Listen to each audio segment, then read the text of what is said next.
Congressman Brett Sherman, thank you so much for joining us today. Um, so, looking at the situation in our country, in the United States, and also the challenges we are facing around the world, I thought this is a good opportunity. We sit and, talk about the things that you have done for the Sindhi community in the US Congress. So I will give a little bit of introduction to people who don't know. Congressman Brett Sherman is a senior member of the Foreign Affairs Committee. He serves as a ranking Democrat on Subcommittee on Asia and second ranking Democrat on Subcommittee on Europe and Eurasia. Sherman is chairman for the Subcommittee on Terrorism, Non-Proliferation and Trade. And he's also a senior, actually a chair of the Financial Services Committee. And most- Actually, Fadi, some of those are things I'm doing now. Some of those things I'm emeritus. My role as chairman of the Committee on Non-Proliferation and Terrorism, that is something I did in the past. And just recently, I became the emeritus chair of the Asia Subcommittee when it was thought that I was needed to focus on our stock market and the whole national economy. And so I became chair of the subcommittee on capital markets.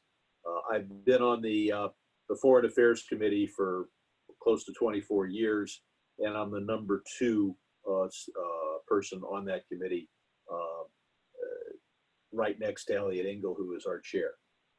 Yes, Congressman, and you're very well respected in the Foreign Affairs Committee, being one of the senior members. And I would like to talk about the most important thing is you founded Congressional Sindh Caucus, and you are the chair of Congressional Sindh Caucus. So those are like some of the things about you. And as I told you, many people don't know how you got involved with Sindh and Sindhi issues. So would you please tell us, how did it all start? Well, first let me say Sindhi Marhun Ke Salam Ayan Balikar. Balikar. Balikar. I've been involved in foreign affairs most of my life. My wife is with the State Department and has dedicated her life to human rights. And I came to Congress back in 1997 and fought for and got a seat on the Foreign Affairs Committee. As it happens, my grandfather worked in Sindh for several years with the International Labor Organization. And when I met your husband, Sufi, and he told me first that there was what the situation was in Sindh, and second, that people were organizing to do something about it. He convinced me to form the Sindhi Caucus, and the Sindhi Caucus is relatively small. I wish it were larger. All 435 members should join. This year I'm also chair of the India Caucus. That's a somewhat larger caucus, and that rotates, whereas the Sindhi Caucus I've been chair of continuously. But this is an area important to world history, important to international affairs, important to the United States, and one that all too often we think in terms of countries as if they're squares on a chessboard or single units.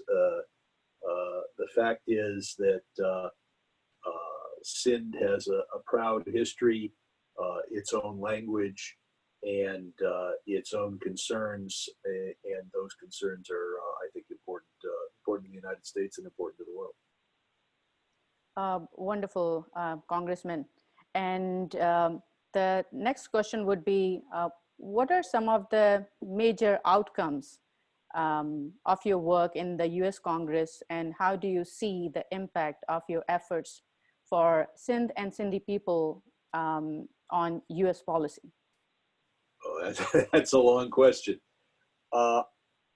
And my guess is a question that you could answer better than I could, in that I don't think people watching this realize just how many different things you have to deal with as a member of the House of Representatives. And so I'm constantly doing things, often in conjunction with you and Sufi. And then I've got my staff making this long list that it would be very boring for me to read. But my work is divided into three areas. One is human rights. The second is to have the United States reach out to the people of Sindh in the language of Sindh. And a third area is to make sure that American aid to Pakistan, which is still significant, though it was more significant in prior years, is fairly distributed and includes Sindh. And so on the one hand, you know, my pronunciation of Sindhi names, etc., my ability to remember each initiative we took is not comprehensive. And but the memo is comprehensive, although this memo only goes back 3 years. But because I'm involved in all these different things, I've got access to Pompeo. I have access to the director of USAID. I have access to the head of global media for the U.S. agency, and it gives me a chance at each stage to push for the three things we're focused on: fair distribution of foreign aid, communication in the Sindhi language to the people of Sindh, and a focus on human rights.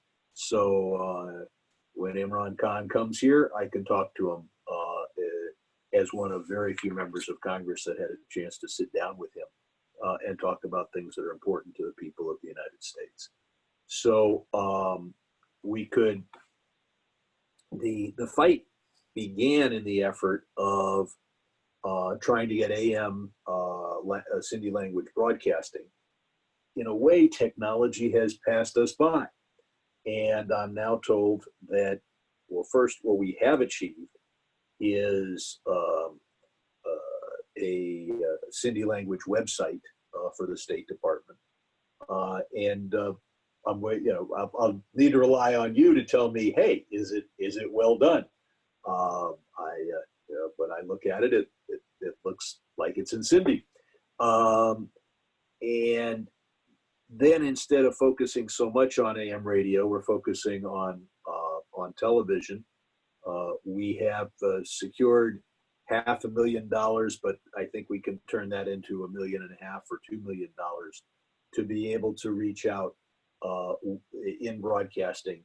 And then I'm going to leave it to people who are experts in communication over at the U.S. Agency for Global Media, or people who are experts in Sindh, to tell me exactly what the best way to go is. I can tell you 10 years ago it would have been AM radio, but now we'd have to have a discussion.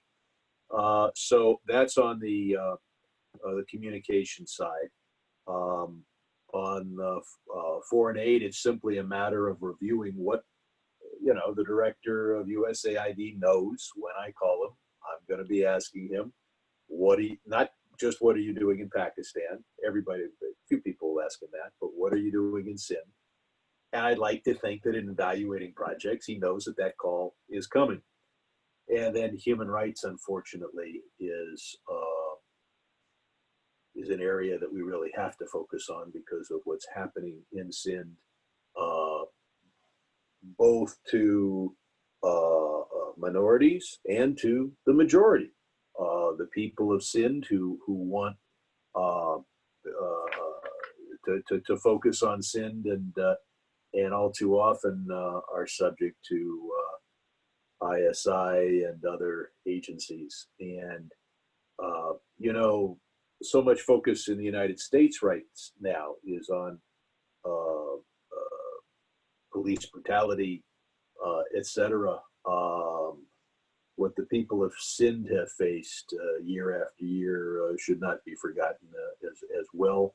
And I have raised these issues again and again and again in letters to the State Department and public statements and tweets, and especially on in committee and on the floor of the House of Representatives.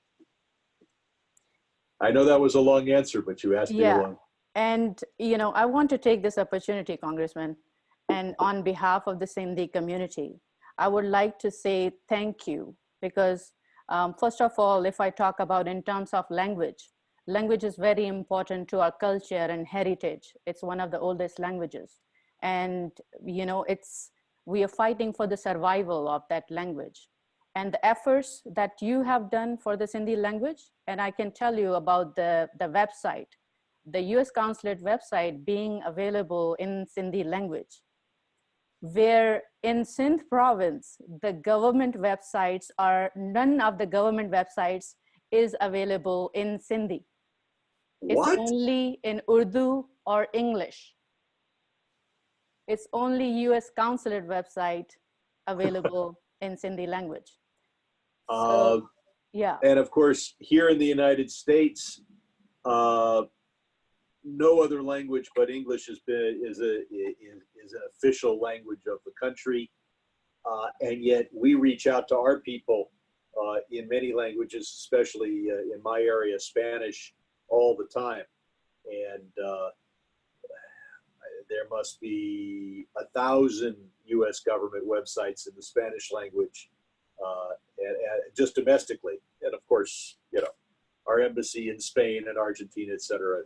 So I'm glad that we at least have one in the Sindhi language. And of course, when we talk about Sindh, we're talking about a culture that goes back arguably to the earliest urban civilizations mankind has ever developed. So this is a people we should reach out to. Yeah, so Congressman, whether it's language, whether it's human rights, you can't imagine how many messages I get from Sindhi people, and especially families of those people who have been enforcedly disappeared. You know, they reach out and they thank for the efforts that you are doing, you know, for them, because a lot of them have been set free because of the voice that you have raised in the US Congress. And it's I'm surprised to see that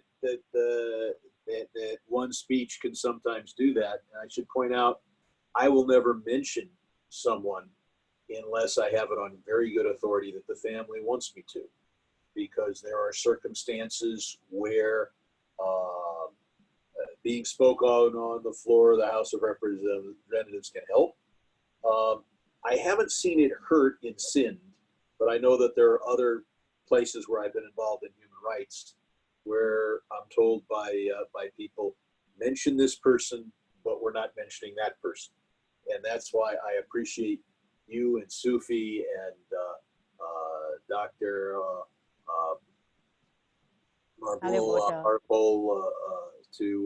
Harapota, excuse me.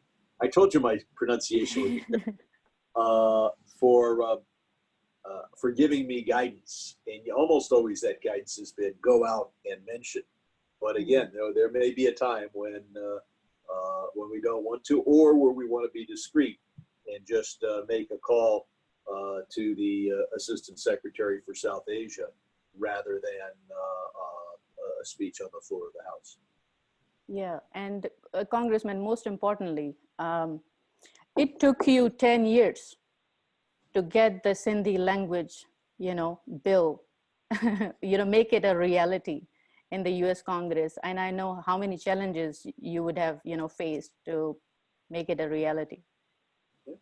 And I'll tell you, on the one hand, U.S. government policy is very important, and Congress is very important. On the other hand, it can be very slow.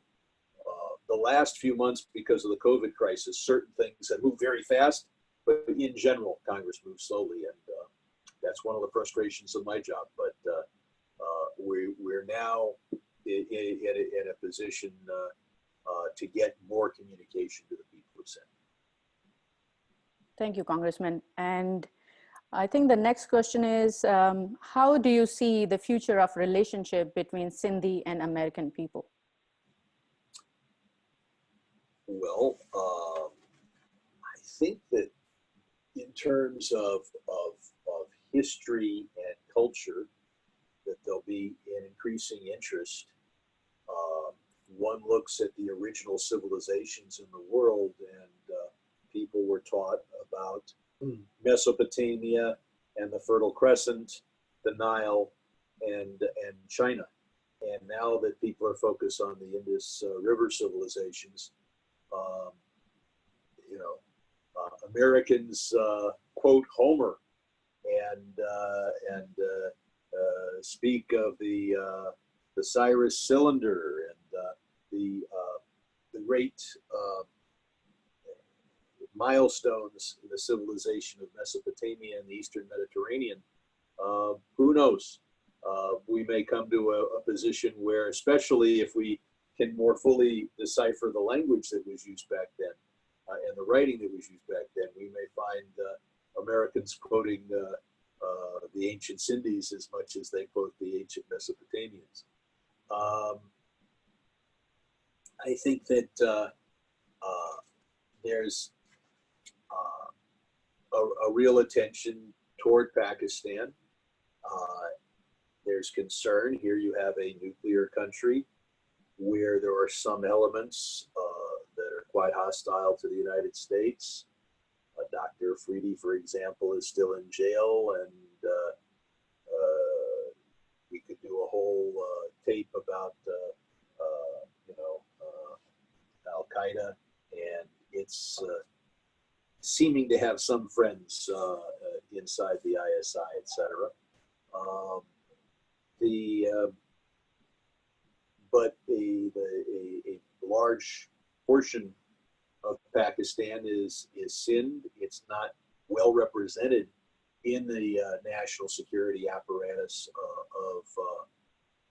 of Pakistan, but the people of Sindh, I think, are friendly to America and have a view of Islam that is part of an ecumenical approach to religion.